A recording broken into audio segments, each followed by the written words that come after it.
യേശുവിൻ്റെ കൂട്ടായ്മയിലെ സ്നേഹം നിറഞ്ഞ എല്ലാ പ്രിയ സഹോദരി സഹോദരങ്ങൾക്കും ആ ഈശോയുടെ കൂട്ടായ്മയിലേക്ക് നിങ്ങളെ ഓരോരുത്തരെയും പേരെടുത്ത് വിളിച്ചിരിക്കുന്ന ദൈവത്തിൻ്റെ മുന്നിൽ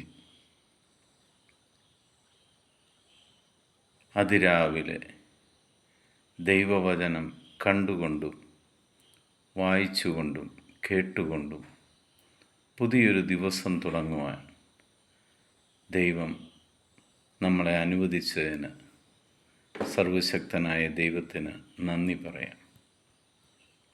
ഇന്ന് നമ്മൾ ശ്രവിക്കുന്ന തിരുവചന ഭാഗം പുറപ്പാടിൻ്റെ പുസ്തകം 20-ാം അധ്യായം 12-ാം തിരുവചനം.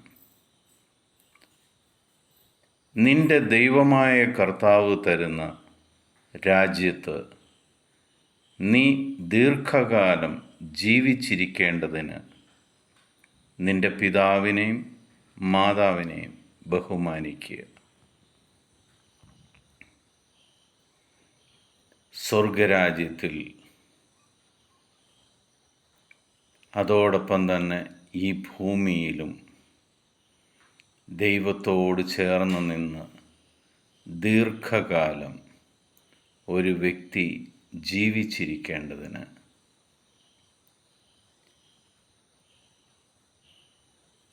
ഈ ഭൂമിയിൽ ഓരോ വ്യക്തികളും ജനിക്കുന്നതിന് ദൈവം ഉപയോഗിച്ച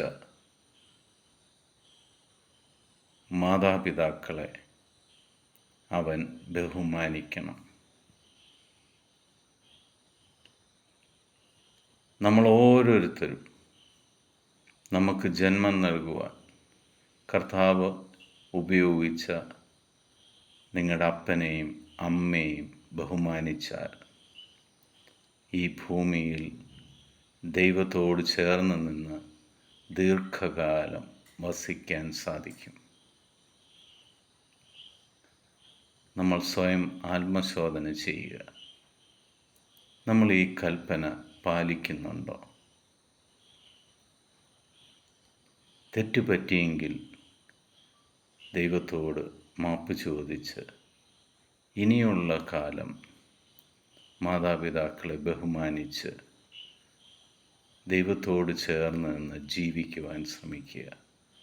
നിങ്ങളുടെ ജീവിതം അനുഗ്രഹപ്രദമായി മാറും. പിതാവായ ദൈവത്തിൻ്റെയും പുത്രനായ യേശു ക്രിസ്തുവിൻ്റെയും പരിശുദ്ധാത്മാവിൻ്റെയും കൃപയും അനുഗ്രഹവും സമാധാനവും എപ്പോഴും നിങ്ങളെ കൂടെ ഉണ്ടായിരിക്കട്ടെ. ഒരു കാര്യം എപ്പോഴും ഓർക്കുക, ഈശോ നിങ്ങളെ സ്നേഹിക്കുന്നു. നിങ്ങളുടെ അവസ്ഥ എന്തായിരുന്നാലും ആ ഈശോ നിങ്ങളെ സ്നേഹിച്ചുകൊണ്ടിരിക്കുന്നു. ഈശോ നിങ്ങളെ സ്നേഹിക്കുന്നുണ്ടെങ്കിൽ നിങ്ങൾ നിങ്ങളുടെ മാതാപിതാക്കളെയും സ്നേഹിച്ചുകൊണ്ടിരിക്കുക, ബഹുമാനിക്കുക. ദൈവം നിങ്ങളെല്ലാവരെയും സമർത്ഥമായിട്ട് അനുഗ്രഹിക്കട്ടെ. ഈശോ മിശിഹായ്ക്ക് സ്തുതിയായിരിക്കട്ടെ.